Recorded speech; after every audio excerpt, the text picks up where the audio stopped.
Now we recite Amitayus, Long Dharani. The Amitayu is a long life Buddha. Now you visualize above your head on the lotus and moon cushion. Then Amitayu are sitting there. The Buddha Amitayu is red in color. One face, two hands. He's a Sambhogakaya form. He's red in color. Then his two hands join at a meditation posture and holding long life vase.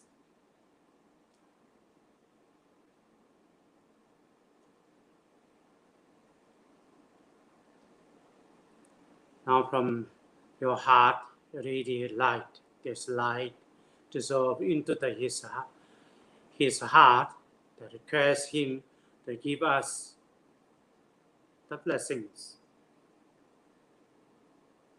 Then Buddha Amitabha's body radiate light, go to 10 directions. This light collect all the Buddhas and Bodhisattvas blessings and also collect the energy of the universe and collect the essence of the 5 elements. They all come and dissolve into his long life vase. Then long life vase fill up. The nectar flow from the long life vase. This nectar come and go into your body. Then purify all the obscurations, especially obstacle for the your life. Now all the sickness have been purified. The nectar fill up your body.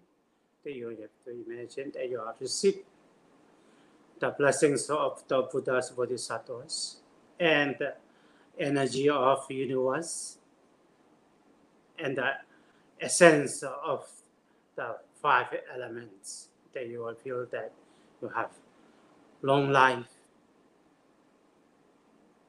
prosperity, increased positive energy.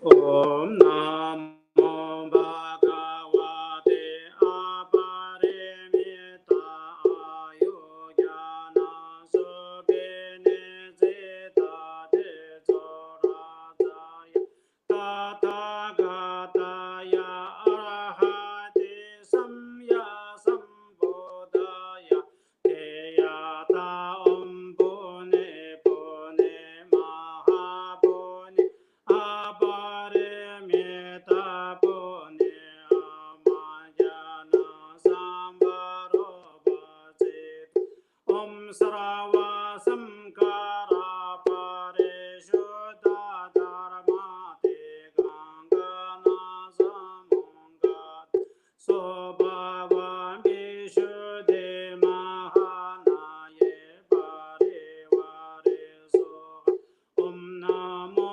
Bhagavate Amitabhaya Tata Ayojana Samane Siddhate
Rajaya Tathagata Arahati Samya Sambuddhaya Teya Pune Pune Maha Pune Apare Meta Pune Apare Meta Pune Ja Sambharo Vachite Om Sarva Sankara Parishuddhi Dharamate Ganga Samanga De Sobhava Vishuddhi Mahanaya Parivare So Om Namo Bhagavate Aparimita Ayugyana Subhini Cita Tejorata Tathagata Arahati Samya Sambuddhaya Teyata Om Pune Pune Maha Aparimita Pune Jnana Sambharo Bhasite Om Sarva Sankara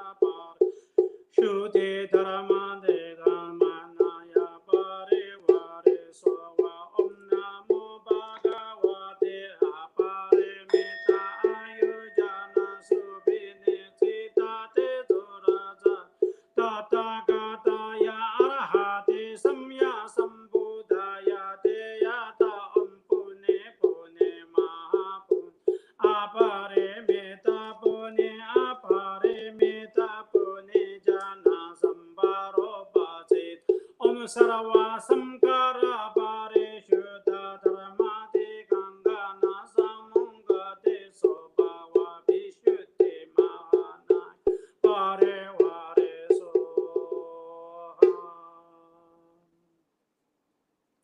Now medicine Buddha's long mantra and the short mantra. Therefore, you visualize that from your heart radiate light. This light go to the pure land, at the medicine Buddha's pure land. Then this light dissolve into the medicine Buddha's heart. Request to give us our blessings. Then the medicine Buddha's body radiate light. This light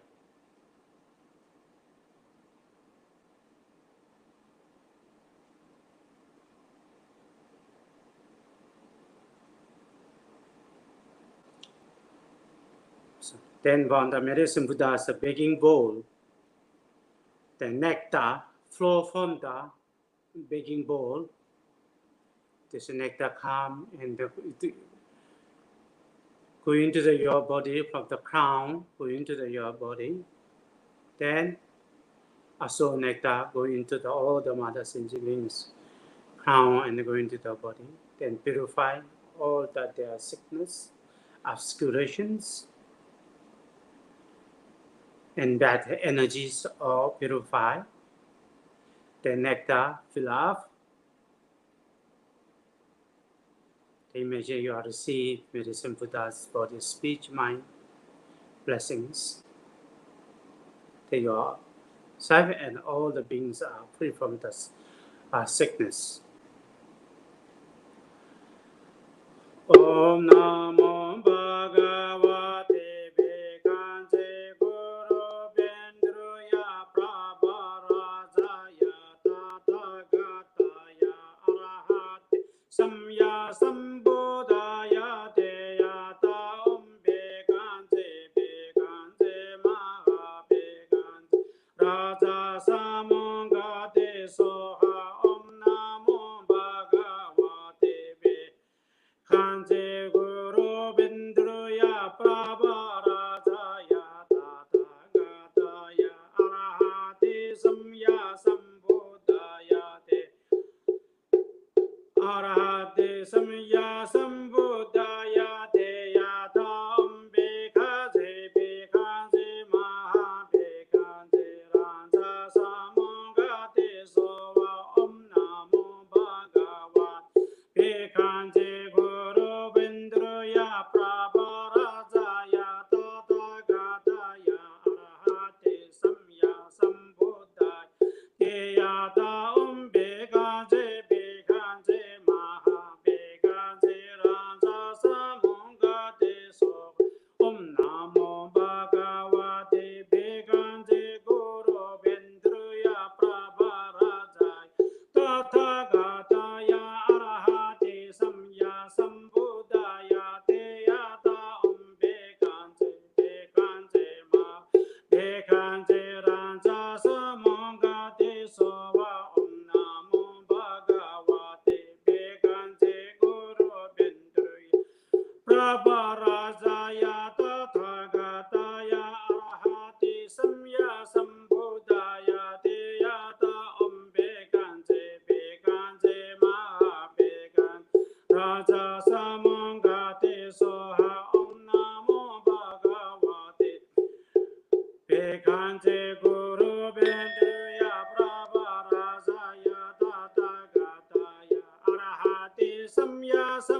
Rasa Samonga de Soha de Yata Beganze Beganze Maha Beganze Ranza Samonga de So de Yata Beganze Beganze Maha Beganze Ranza Samonga de So de Yata Beganze Beganze Maha Beganze Ranza Samonga de So de Yata Beganze Beganze Maha Beganze Ranza Samonga de So de Yata Beganze Beganze Maha Beganze Ranza Samonga de So.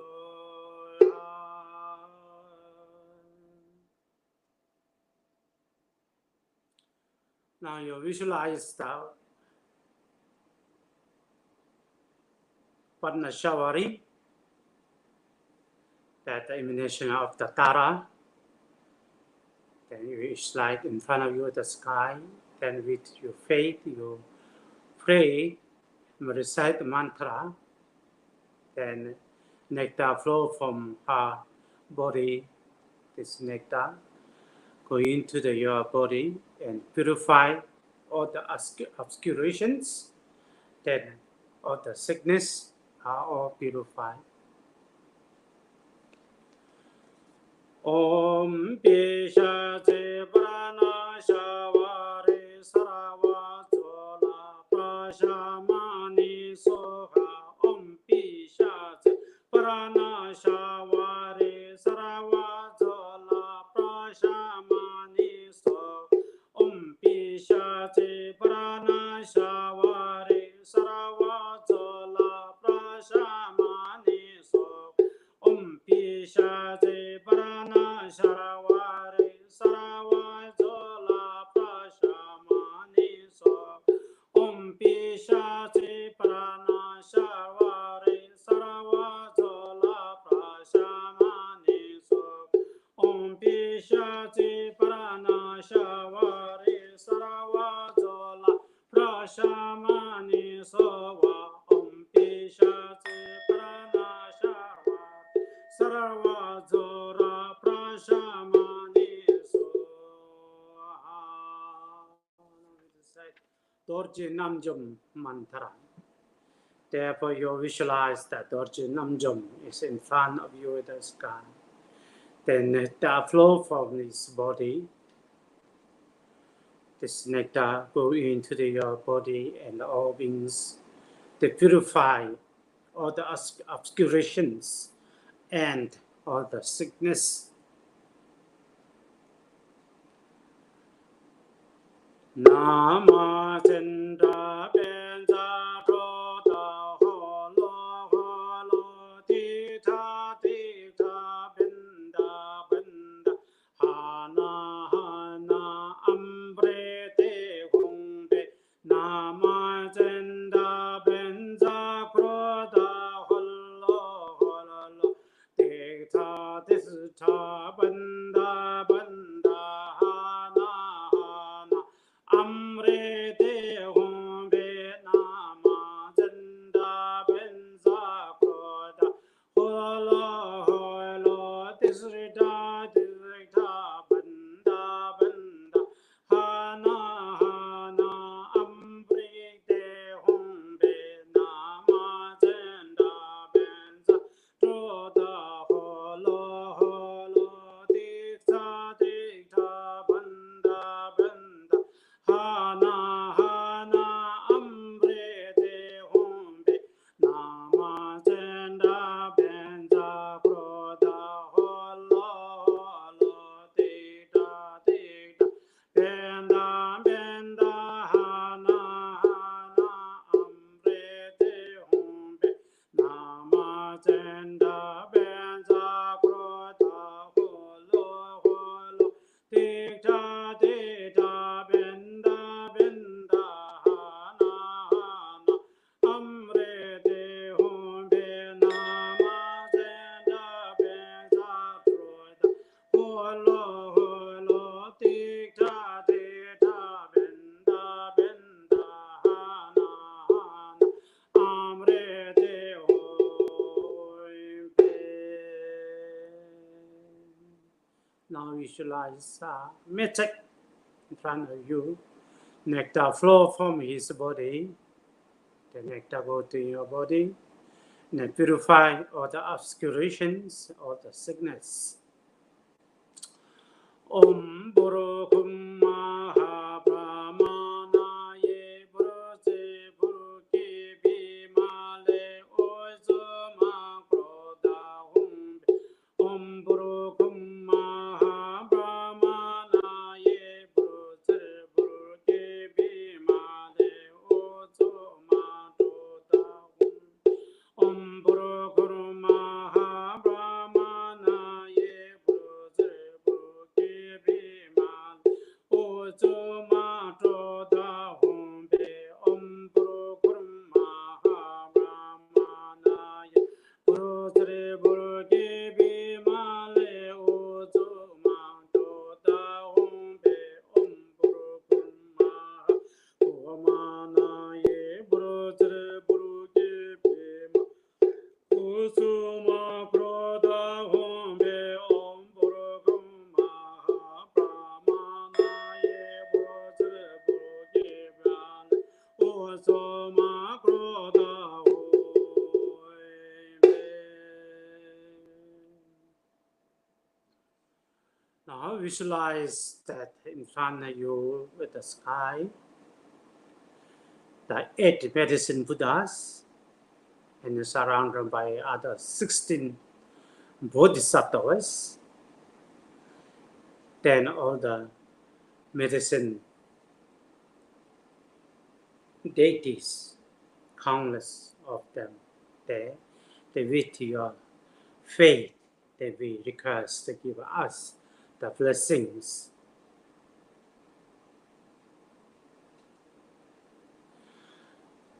Je je bai me lai je dan jan je sen ba chen bo jo do ge me jo do je ten le la de ne do we ne re ma le shi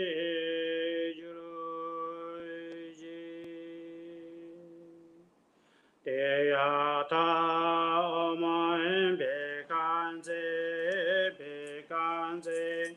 Mahan Bekanze Ranja Samonga Teso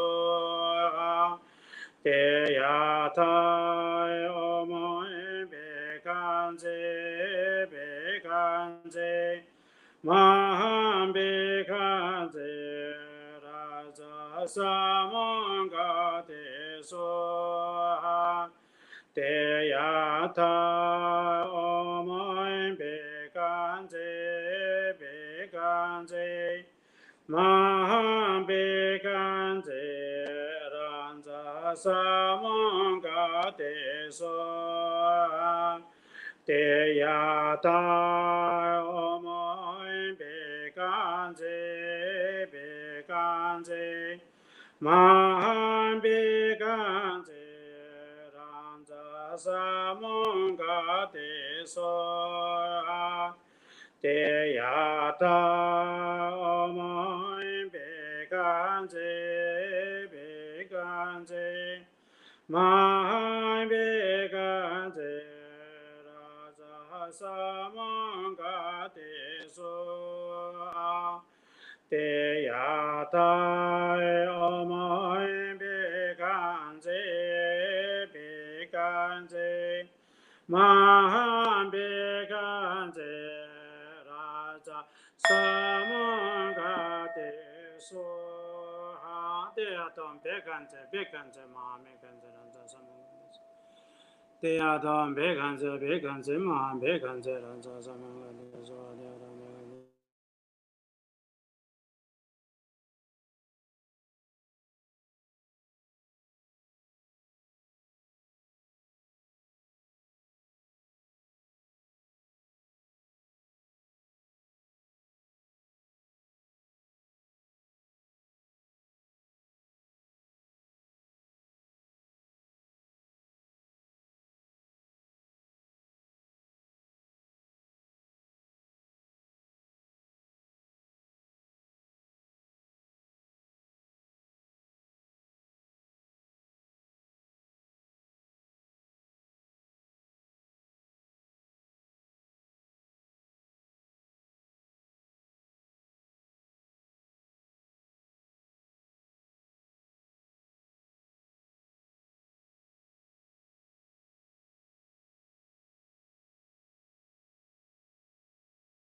Raja samanga te so wai simje ne pai jini ba nyoto ne le ta jroi jowe ne ne mal ba ta to ju ai me bara re so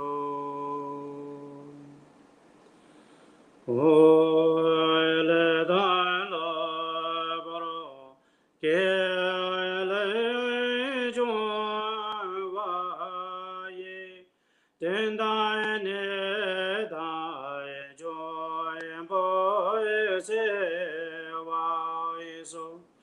Sem ye me deve ne nage jede gam so jo warare ma juji jedrai she me che be se ja ji je je la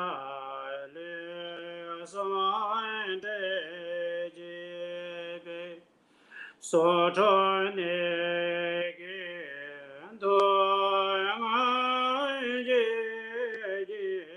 ba ji de kan so jo wa ma ju ro ji che da xin ji kai na ji ba dai ne ge min zam ai te be da ji be yin ji ba da da be re so ge le ji ge la ne para re ma ju ro ji ne be ge re ton chan je ju da lo bro ye do son ja do jo da xie jia zai shi ne lai so ba ye le jie ge la se wa ra ma ju ro ji le sim de wa ma le cho ji be jun xie zhu be do ma ji ni ba ma le xie xie dan do de ba da ce re ne me de ji de ba ra cho la ma con cho su mo ji do ji da kan do che jong song me ni do da len de lo wa me be de do ji mo wa mo la ta che do pra jo. Repeat page 4.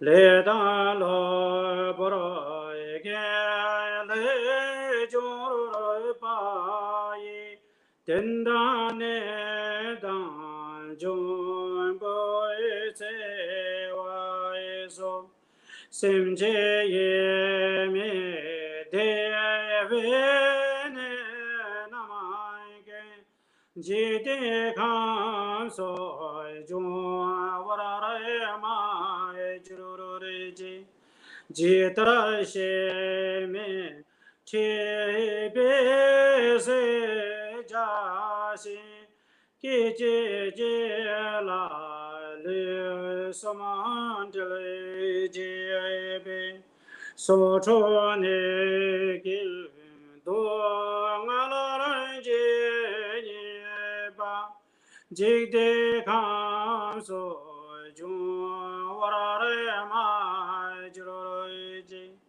Chida Shinji Kai Nai Tse Patre Nigi Min Zaman Te Bedai Jebe Ninji Bai Da Tai Bere Lagi Liji Gun La Nu Brare Mai Juroji Nebe Gere Don Chai Ji Chui Da Lo Boro Ye Toi Sun Jai Toi Chui Da Xi Jia Zai Xi Ne Lai So Ba Ye Li Ji Gun La Ce Waran Ma Ju Rui Ji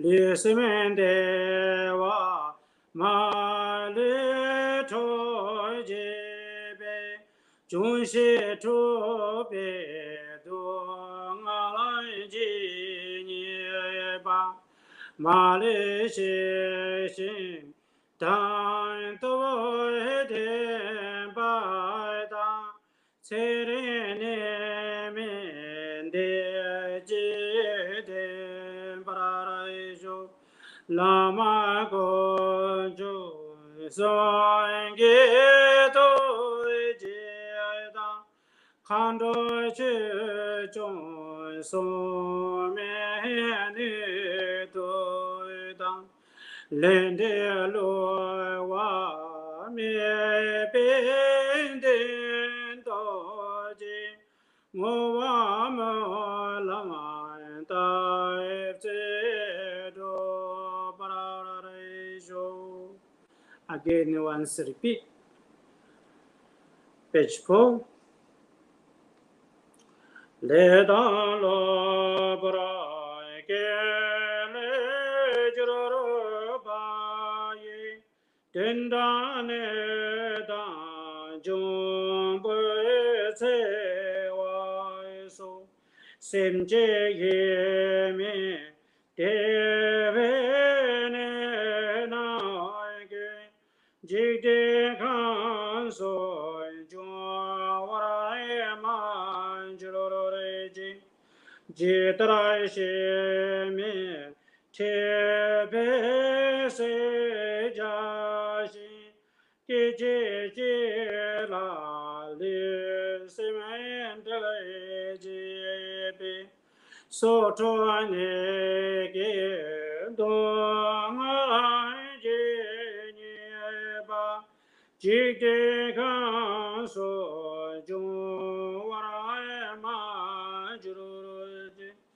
Chi da xin ji kai nai chi ba tra ne ge mi za man te be da ji be nin ji ba da dai be re so ge li ji ge la ne pra ma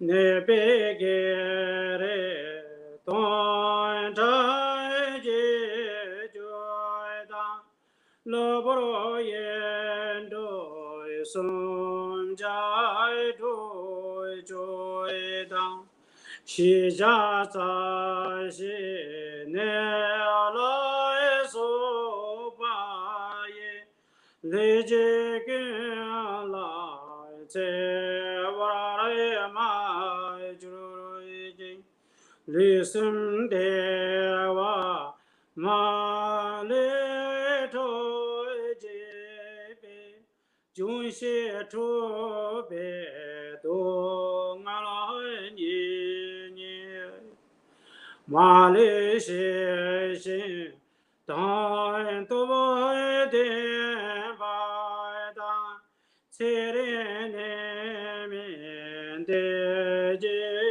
bin so lama koncho sumange to da hando che jo so me ne to da lende lo wa me pe de do ji ngo wa mo la da chen do ba ra shu